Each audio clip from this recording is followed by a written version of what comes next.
सरस्वती शिशु विद्या मंदिर स्कूल में जिस तरह से रीएडमिशन के नाम पर पैसे की उगाही चल रही है, उसको लेकर कुछ लोग आज जिला शिक्षा पदाधिकारी के पास पहुंचे। वहां पर कंप्लेन करने का काम किया। हमारे साथ उनके जो कंप्लेनर है वो है, यहाँ पर खड़े हैं, उनसे बातचीत करेंगे। क्या परेशानी, कहाँ से आए हैं? हम आए हैं हटिया से। क्या परेशानी है? फीस के लेकर के परेशानी है, री एडमिशन के लिए। कौन स्कूल में पढ़ती है? धुरवा सरस्वती शिशु विद्या मंदिर है। तो क्या वहाँ पे बोला जा रहा है, क्या कुछ कर रहा है? री एडमिशन के लिए बच्चे लोग को जो पेपर होता है दिया गया है। अब री एडमिशन वहाँ देना है। बच्चा 11 में बच्चा अभी गया है, उसको 23,000 रुपया देना है।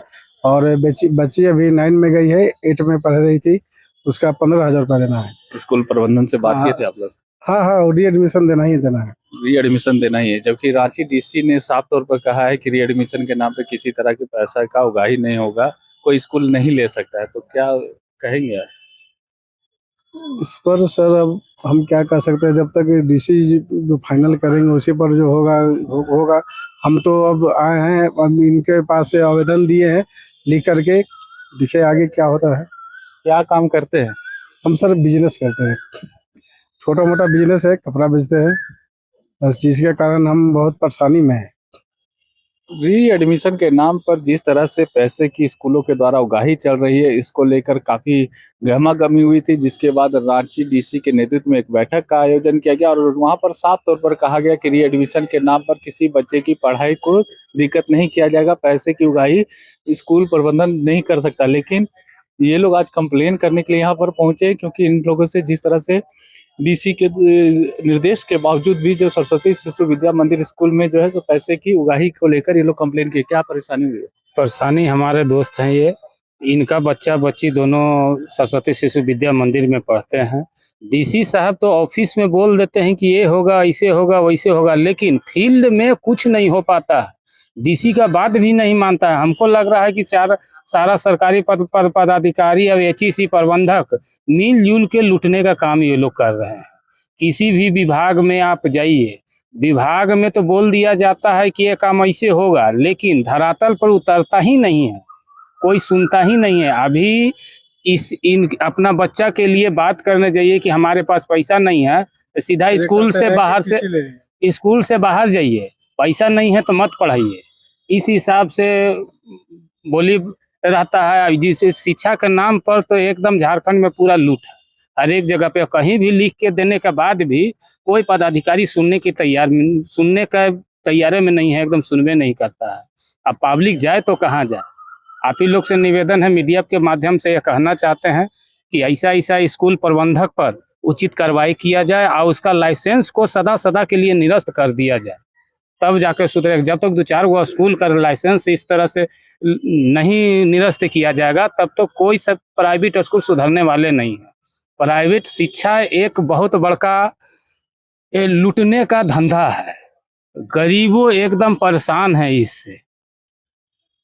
क्या नाम हुआ? मेरा नाम संतोष कुमार हुआ। तो कहीं ना कहीं आप लोगों ने सुना कि जिस तरह से लोग अपने बच्चों की पढ़ाई के लिए पाई जोड़ते हैं, लेकिन री एडमिशन के नाम पर जब एक बार एडमिशन हो गया तो उसको आगे किस तरह से हर साल कैसे री एडमिशन होता है, क्यों परेशान किया जाता है गार्जियन को, इसको लेकर सरकार को सोचना पड़ेगा और कहीं ना कहीं जिला प्रशासन को इस पर कड़ी कार्रवाई करने की जरूरत है। मौके पर और क्या कुछ कहा गया, आइए आपको सुनाते हैं। लगातार शिकायतें जो मिलती रहती हैं कि स्कूल में री एडमिशन के लिए अलग अलग तरीके के नाम पर फीस लिया जाता है, और यूनिफॉर्म, बुक्स और बस फीस भी अचानक बढ़ा दिया जाता है, और कोई किसी एक पर्टिकुलर जगह पे भी लेने के लिए जो शिकायतें जो आती हैं, तो ये सारे चीज़ों को हम लोगों ने आज विस्तार से यहाँ समीक्षा किए हैं। और अभी जो नेक्स्ट स्टेप हम लोगों ने डिसीजन लिए हैं कि सभी स्कूल में हम लोगों ने जो वहाँ के जो फीस कमेटी जो गठित किया गया है, वहाँ से विगत 3 साल के जो फीस हर एक कक्षा वाइज और कैटेगरी वाइज हम लोग मांग रहे हैं। और उसके बाद अगले सप्ताह जो है हम लोग एक सभी स्कूल्स के साथ मीटिंग भी कर रहे हैं, और जितने भी हमारे जो डायरेक्शंस जो राज्य सरकार के और आरटीए के अंतर्गत जो आती है, तो उनको हम लोग सूचित करेंगे और जो शिकायतें जो आएंगे पेरेंट्स के द्वारा, बच्चों के द्वारा, तो उनको जो है उनके जांचों उपरांत अगर सही पाई जाती है तो हम लोग जो फाइन जो करना है या अगर जो आरटीए का विड्रॉवल का भी अगर आवश्यकता पड़ता है तो वो भी जिला स्तरीय समिति जो करेगी। हर एक स्कूल का बुक अलग अलग जगह मिलता है, कोई किसी का स्पेसिफिक बुक नहीं है। क्लास 3 का है तो एक जगह किसी का सेम बुक नहीं रहता है, उस पर क्या कुछ है कि एनसीईआरटी बुक तो लेना? हाँ, देखिए इस तरह की अभी शिकायतें मिली है कि एनसीईआरटी प्लस रेफरेंस बुक्स के या गाइड्स के नाम पर अलग अलग किताबों को रेकमेंड किया जाता है और वो भी प्राइस भी अत्यधिक रहता है और एक ही पर्टिकुलर प्लेस पे लेने के लिए बच्चों को जो बाध्य बनाया जाता है। तो ये सारे चीज़ों को आज हम लोगों ने समिति ने डिस्कस किया। तो अगले सप्ताह जब सभी स्कूल के साथ जो बैठक होंगे तो ये सख्त निर्देश दिया जाएगा, जो आरटीई का और एनसीईआरटी का जो निर्देश है उसको अनुपालन करेंगे और एनसीईआरटी की किताबों का ही उपयोग करेंगे। सर, जो स्कूल पैसे बढ़ा दिए हैं, जो पेरेंट्स से ले लिए हैं, उस पर क्या होगा, क्योंकि सेशन सबका शुरू हो चुका है? देखिए अभी जो ये नियमावली जो है बहुत पहले से बनी हुई है और सभी स्कूल उस नियमावली को फॉलो करने के लिए बाध्य हैं।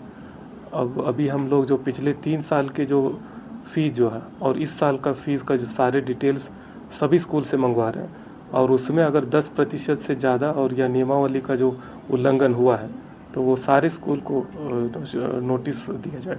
सर, पेरेंट्स शिकायत कहाँ करेंगे अगर किसी तरह का उनको प्रॉब्लम होता है स्कूल से, क्योंकि वो डायरेक्ट स्कूल में कंप्लेन नहीं कर सकते, तो जिला प्रशासन में कहाँ पे कंप्लेन कर सकते हैं? ओके, इसमें 2 जगह पे कंप्लेंट होता है। एक तो डीएससी या डीईओ ऑफिस में, वहाँ इस सारे फाइलों का संधारण होता है और दूसरा जो हम लोगों का व्हाट्सएप अबुआ साथी नंबर जो है उसमें भी शिकायत कर सकते हैं। उन कंप्लेंट्स को भी जो है हम लोग समीक्षा करते हैं।